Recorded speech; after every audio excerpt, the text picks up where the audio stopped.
Hello everyone. In this lecture, we are going to familiarize ourselves with some of the major literary theoreticians from the early period in Sanskrit poetics. We have heard their names in the previous lectures. In this lecture, we are going to take a glance at their life and major works.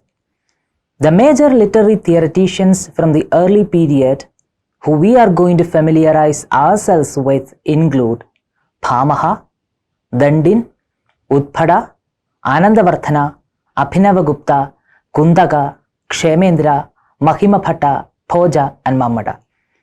At this point, I would also like to point out that most of these literary theoreticians left very little evidence of their personal lives. This fact, coupled with the loss of significant texts like Pattanayaka's Hridaya Darpana, makes it very difficult for us to trace the intellectual history of literary theory in India. Before the beginning of this lecture, I would also like to mention that we will be seeing only important literary theoreticians from the early period in this lecture. We will deal with the exponents of dramaturgy like Bharata, Pattanayaka and so on in a separate lecture when we discuss the theory of rasa.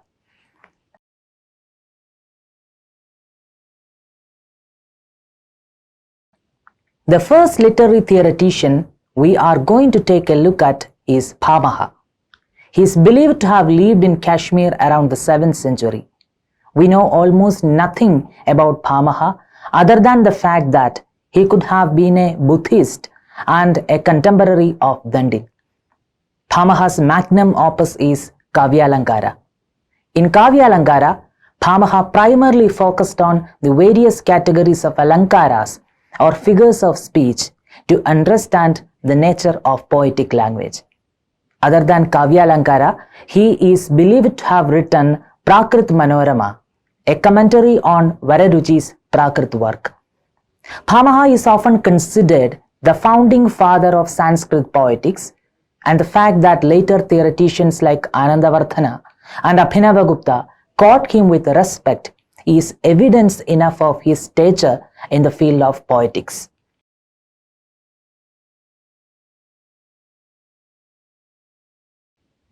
Another most important critic after Pabaha is Dendi. Dendi's Kavyadarsha, or the Mirror of Poetry, is one of the most influential literary treatises for the vernacular poetics.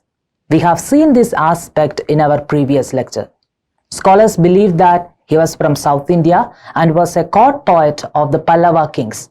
Dashakumara Charita and Avanti Sundari Katha are the other works attributed to Dendi. Both these works are incomplete prose texts. In his Avanti Sundari Katha, Dendi gives us ample information about himself and his surroundings.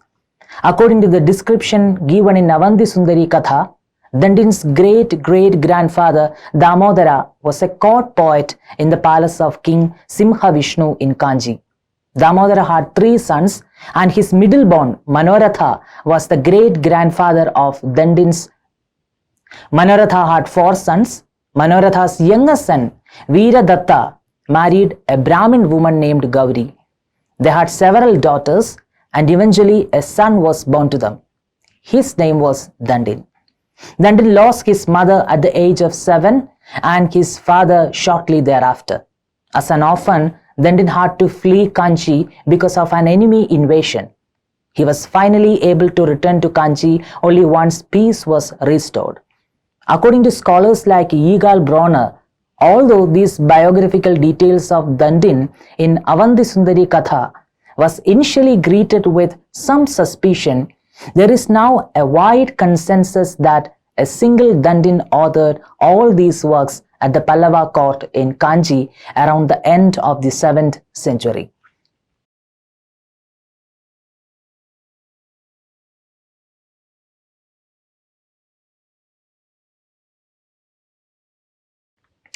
Pabaha's Kavyalankara or ornamenting poetry and Dendi's Kavyadarsha have a lot in common. First of all, both share a common analytical framework and similar organizational structure. Second, both these texts often use the same style of language and imagery when they are defining and exemplifying literary concepts and figures of speech. Also, they show highly specific disagreements with each other's views regarding the nature and aesthetic value of a literary work. This means that both these theoreticians were in conversation with one another. But the questions, was Pabaha responding to Dandin's Kavyadarsha, or was Dandin making a rejoinder to Pabaha's Kavyalankara, continue to remain unanswered. Now, Egal Brunner, in his article A Question of Priority, revisiting the Pabaha-Dandin debate, convincingly argues that Pabaha is undoubtedly a predecessor of Dandin.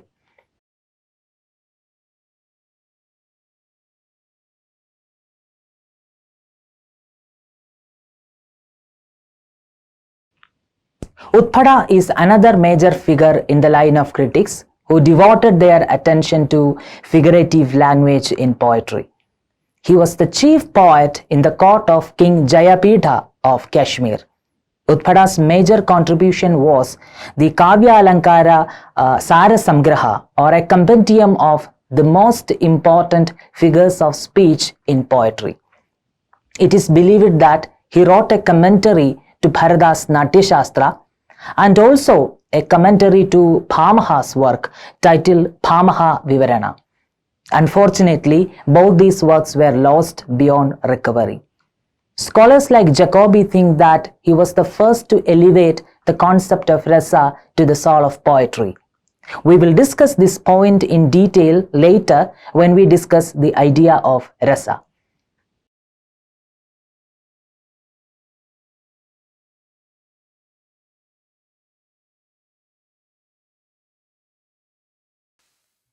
It is believed that Vamana, who lived in the 7th century, was a contemporary of Anandavardhana. Vamana is often associated with the idea of Riti in Sanskrit poetics. Vamana's magnum opus is Kavyalankara Sutravritti. In Sanskrit literary theory, he was the first literary theoretician to talk about the idea of Kavyasyatma, or the soul of poetry. Anandavardhana, in his Dhvanyaloka, criticizes Vamana by saying that it was people incapable of understanding the true nature of poetic language who said that Riti, or poetic style, is the soul of Kavya.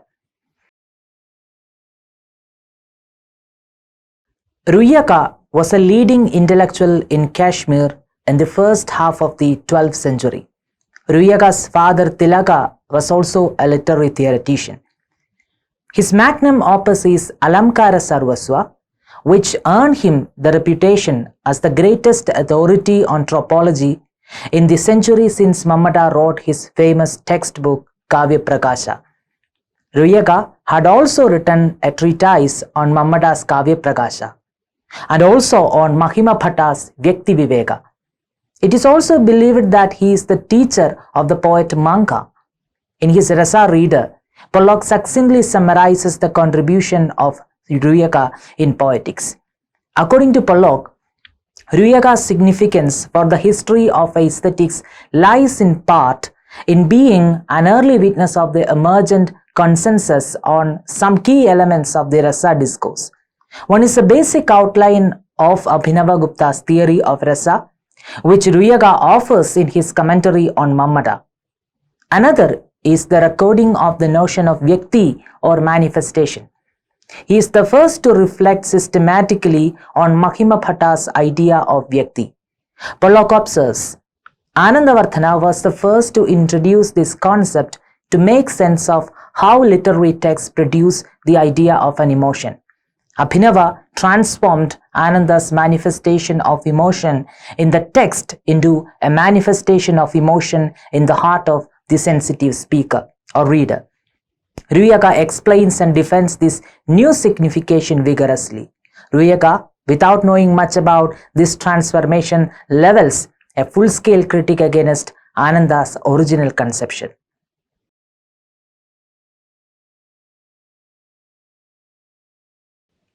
Anandavardhana the author of Dhvanyaloka was the next important person in literary history.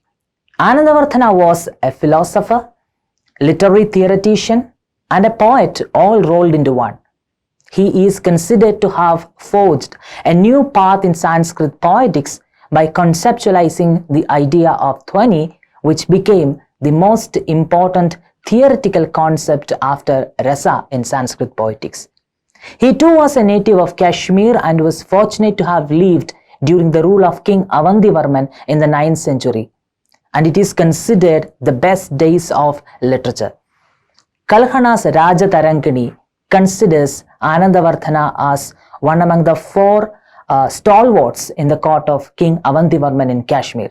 Nothing much is known about his personal life except that he was the son of Nona, who perhaps was a recipient of a stipend from the king. Anandavardhana's other major works include the Vishamabana Leela, Arjuna Charita, and Devi Shataka. The Vishamabana Leela was in the form of a play written in Maharashtri Prakrit, and Arjuna Charita was a Mahakavya in Sanskrit. According to the author himself, the play was written to instruct writers on poetry. This must have been an accepted practice in those days because we also have Bhatti in the 7th century composing Bhatti Kavya like an instruction manual for aspiring writers. Ananda used verses from his own compositions to exemplify varieties of Dhvani in Dhvanyaloka. Devi Shataka, which means Goddess's Century, is a verbally intricate poem full of puns and twisted forms of speech. It comprises 100 verses in praise of Goddess. It is prefaced by a few remarks on how the author could have come to write such a work.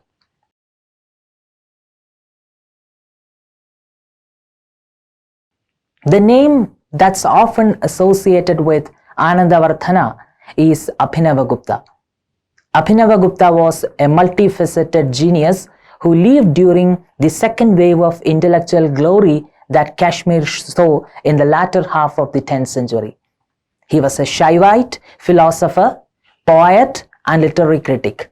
He has written on a wide range of subjects and has numerous works to his credit. His major works are Tantraloka and Tantrasara. Besides devotional hymns and the critical commentaries, he wrote for 2 important works on aesthetics, namely the Abhinava Bharati, a commentary on the Natyashastra, and the Lojana, a commentary on Anandavardhana's Dhvanyaloka.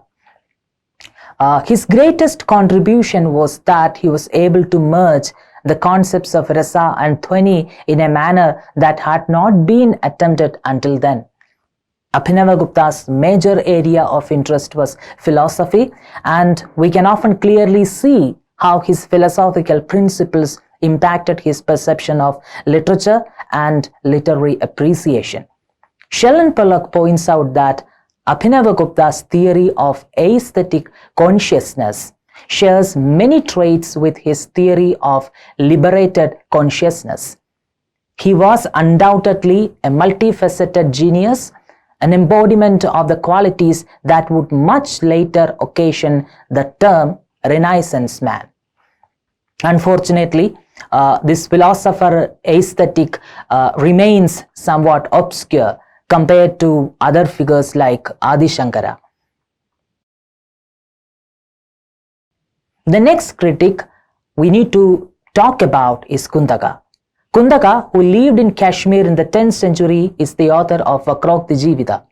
Pollock in his Rasa Reader says that the only work in the Sanskrit tradition that can be likened to what today we would regard as literary criticism is Kuntaka's Vakrokti Jivita. In his introduction to Kuntaka's Vakrokti Jivita, Krishnamurti also makes a similar observation. According to Krishnamurti, in the whole range of Sanskrit poetical theory, we do not have anyone who can be termed a practical literary critic in the modern sense of the term except Kuntaka. Kramendra was born in the latter half of the 11th century in a noble family in Kashmir. His father was Prakashendra and he was a wealthy man who was very keen on giving his son training in all streams of knowledge. Prominent among the literary output of Kramendra are his abridged versions of the Ramayana, Mahabharata and Brihat Katha. These works are respectively titled Ramayana Manjari, Bharata Manjari and Brihat Katha Manjari. Kramendra is also the author of various satires such as Kalavilasa, Samaya Matraga, Narmamala and Dashopadesha. These satires that were sharp critiques of the socio-political condition of those times belie the general impression that classical Sanskrit literature did not have any social or political objectives. His works on Sanskrit poetics include Auchitya Vichara Charcha, Kavi Kanthabharana and Suvritta Tilaka. In Kavi Kanthabharana, Kramendra discusses at great length a wide variety of topics such as the training one necessarily needs to go through to become a poet, the factors a poet should take into account while adopting stories from the works of great masters, etc. In this work, he also gives budding poets 100-point advice. Kramendra's Auchitya Vichara Charcha, as the title suggests, primarily deals with the importance of propriety in the composition of literary works. Other major works by Kramendra include Nidhi Kalpataru, Darpadalana, Chadurvargasara Samgraha, Charucharya, Sevya Sevakopadesha and Stupa Vadana. When it comes to the 11th century, we have two important figures, Mahima Bhatta and Poja. Mahima Bhatta was also known as Rajanaga Mahima Bhatta and belonged to Kashmir. He is reputed primarily for his Vyakti Viveka, where he expresses his disagreements with the theory of Dhvani. He is the best known proponent of the concept of Anumana, and he maintained that rasa is not produced but inferred by the reader. By elaborating on this concept, the text also refuted the idea of his eminent predecessors like Anandavardhana and Apnagupta, that Dhvani is the primary component of good poetry. His defiance of his formidable predecessors by coming up with an intellectually sound theory of Anumana is an index of the scholarship of Mahima Bhatta. Poja is an exception in this line of scholars and critics because he was a king who had the administrative responsibility of a kingdom. Poja belonged to the Paramara dynasty and ruled over the Malwa region with Thara as the capital city. His court was somewhat similar to that of the legendary Vikramaditya, as it attracted poets and scholars from around India. His significant contribution to Sanskrit poetics is his Sringara Prakasha. Sringara Prakasha is significant because this work reduces all the rasas to just one, which is that of Sringara.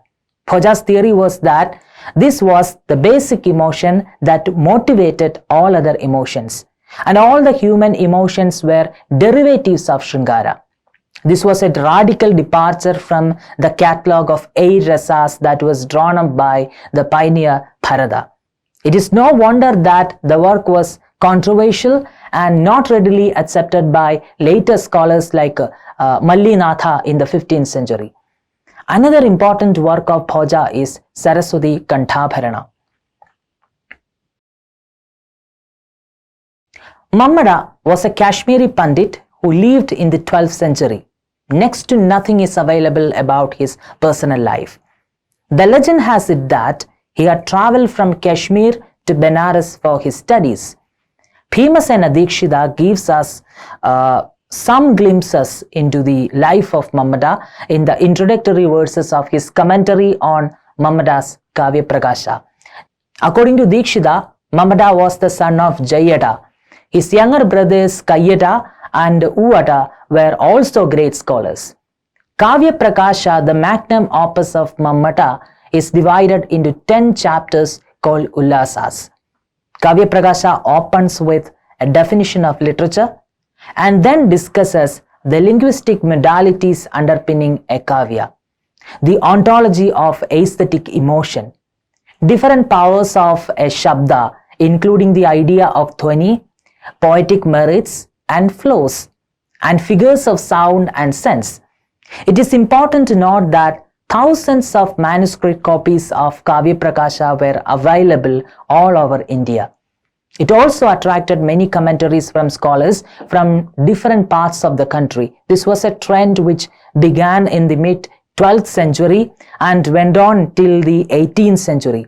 Considering the impact that Mammada's Kavya Prakasha exercised upon people in the education of Sanskrit poetics, Bhimasena Dikshita, in his commentary on Kavya Prakasha, with all sincerity calls Mammada an incarnation of Saraswati, goddess of language.